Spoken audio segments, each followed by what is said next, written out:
I was taking a seminar in Pune, and in that seminar, one student asked me that, "Sir, what is the difference between committed and interested?" And I gave him a simple example which he can relate to. I said, when a boyfriend and girlfriend date with each other, most of the times they are interested. Most of the times they are interested. But when they marry, they are committed. In fact, your parents are married, they are committed to each other. Commitment means whatever it takes. Commitment means whatever it takes. They are not going to break the marriage. They are not going to break the relationships. But interested means if there is a small difference, small issue, we are going to break out.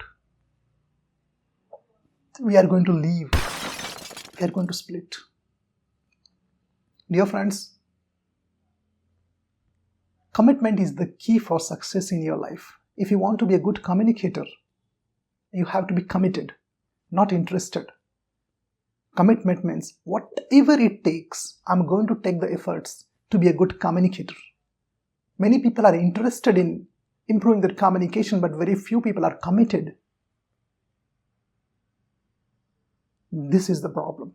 And this is what we have to work on first. Before going for any techniques, first you have to be committed. And commitment only comes when that skill is valuable to you. When that skill is very important to you. You are ready to do anything, ethical of course, to achieve, to develop that skill.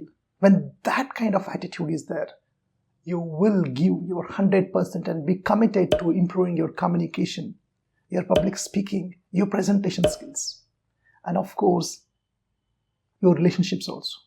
That kind of commitment which we have in our close relationships, same commitment we need in improving our English communication.